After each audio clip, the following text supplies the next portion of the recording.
In the year 2008, Fred Figglehorn was the hottest thing on the internet website YouTube. He was the first user to get over 1 million subscribers. He was the golden boy of the world's biggest video sharing site. However, things were about to take a turn for the worst. As his popularity grew, so did his ego. By the end of 2009, his subscriber count had gone up to a staggering 1 billion. He began doing strange things like wearing a tweed crotchless jumpsuit. He would randomly jump up and start singing the Polish national anthem whilst masturbating. And he would insist that everyone referred to him as Mr. Papadopoulos. Eventually, he became intolerable, and after a while, everyone began trying to plot Fred's ultimate demise. However, their attempts would not be necessary, for it would be Fred himself who would become the architect of his own downfall. By the summer of 2010, Fred had reached a massive and completely unthinkable subscriber number of 8.7 billion. It was at this point that things began to turn. The global population was only 6.3 billion, and the internet using population was only 1.2 billion. This made YouTube very suspicious, and upon an investigation they discovered that Fred Figglehorn was in fact subscribed to himself via 8 billion sock accounts. He was in fact a complete fraud. So much shame was built upon Fred that he couldn't take it, and one night he suddenly disappeared, never to be seen again. Until now, Fred Figglehorn is back. The year is 2032.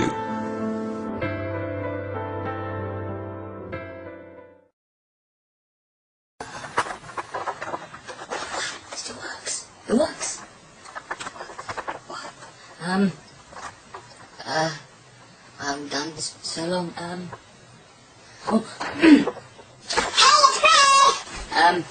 Yes, it's me. I realize it's been a while.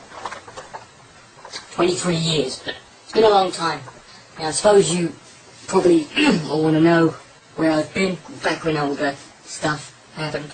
The shame was just too much for me. I couldn't take it anymore, and the scandal just broke out, and it became more media-based, and I had the press, and it started off. I mean, I've got the papers still here. It's like Fred socks, shops, and Madonna's box. I mean, Madonna's, what's that about? I mean, Fred buys crack from a Nazi. I mean, what the hell is this? Fred accused of badger molestation. I mean, Fred eats retarded baby. You know, Fred spends the night with 3 asexual eunuch prostitutes. Man with penises for eyes works at nursery. That's not me, but running away was the only option I had left. I'd make a phone call to the local police, and I told them that I was a religious extremist and that I was going to be assassinating the president within the next 2 days. There was no need for me to do that. It's just I was going to leave, and I thought I might as well fuck some shit up, have a bit of fun. Ironically, someone did shoot the president 2 days later, but that definitely wasn't me.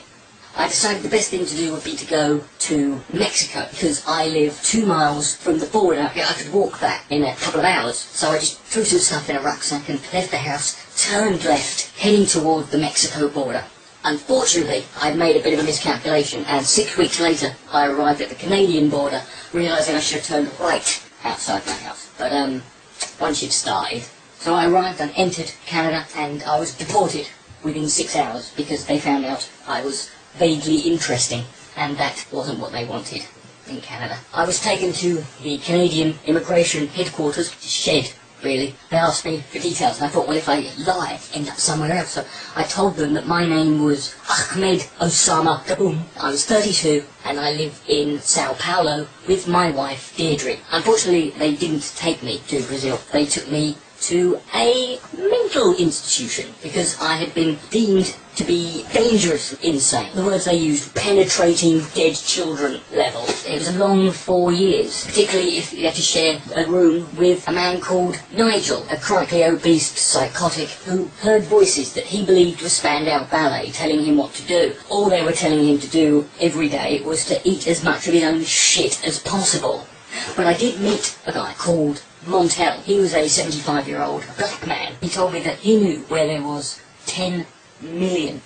It was hidden in a sewer in Cambodia, and he would be happy to tell me where it was. Then he said, in return, I had to give him oral sex on the knob, cock on the dick, on the area, twice a day for a year. It's a true gambit of emotions I went through there. Sorry, but blowing Montel's genitals was not really worth any money, you know. Anyway, about a year later, I'm in the Cambodian sewer. I'm looking for it. I've got a map and a torch. Don't ask me how I got to Cambodia. You know, it's just too illegal. I'm there, big place, Cambodia. I had to look around, and I was determined. It's hard to describe how determined I was. I couldn't describe it in words. You wouldn't appreciate it, unless, of course, you have been blowing a 75-year-old Negro pensioner 720 times for the last year. You know, it becomes easier, but, you know. And so I was determined. I kept looking and looking. I was going to find it. About a month later, there it was. It came to me. It hit me. Right there. The old bastard lied. There was no fucking money. He was using me. And I was there, covered in mostly paedophile shit. I had no money. I had acquired a skill within the last year, and I thought I could use that. I became one of the higher rate homosexual prostitutes of Cambodia. I made enough money to make sure that within 6 months I had a full-blown meth addiction. I had a bit of an episode, and 3 days asleep I woke up by a horrible sensation, a horrible pain, and it turned out I had wandered into a zoo and gone into the elephant enclosure. They were very horny while I was passed out. One of the more aggressive and not very chivalrous male elephants fingered my anus. And I required, I think it was 18,412 stitches. It basically just glued me back together, and I needed to get out. And I found a man who would get me out. He said he could get me smuggled out of the country via airplane for only 300 million Vietnamese dong. And I ended up in an airport late at night, thinking I'm going in the cargo hold. No. He gaffer taped me to the underside of the airplane. How the fucking pilot didn't see me, I never know. And I landed safely after 18 hours in the ocean. We crashed. I was captured by Lebanese terrorists who tied me to a radiator. Apparently it was a Terry Waite reunion. It was okay. It was 7 years flew by. I mean, there was one point when they did stick a Kalashnikov in my pee hole, and they shot me 27 times. And it burst all my stitches. So I came back. I was watching my videos, my old videos from a little brother. Fred goes to the dentist. Fred jumps up and down and goes, no. They're shit. They're fucking shit. No wonder I had the fucking soccer account myself. I wanted to do Fred fucks the milkman. Fred gets molested by his uncle. Fred sets fire to a fucking nursing home. Google, YouTube wouldn't let me. Well, you can't stop me now, can you? Oh no, it's no more than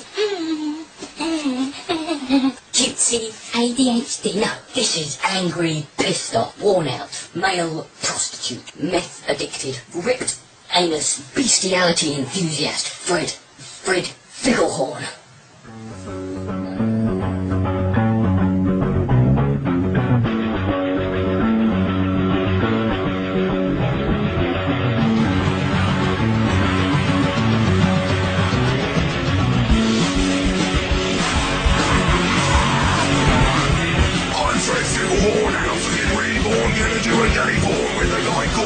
No more Mr. Nice Guy, gonna be a vice guy. Drink a dozen Mai Tai, smoke some crack and get hard. Never tied a scene from a two-dollar skank. What's wrong, got one jar and get a dead horse a wank. See I hang up over when I know that you're brand, until I get a lifelong YouTube ban.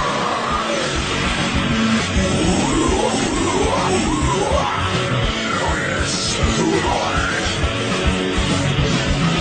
I'm Fred Figglehorn, you're against me, the horn. I'm gonna fuck a dildo and leave her so torn. Magic like David Blaine, I'm completely insane. Pedophile, bloodstained, shit, piss and chocolate rain. Don't fuck with me, cause you're gonna get shocked when you wake up and find that I'm eating your cock bone. Oh no, drug you with pneumonia. Make a video you wish I never fucking shown ya.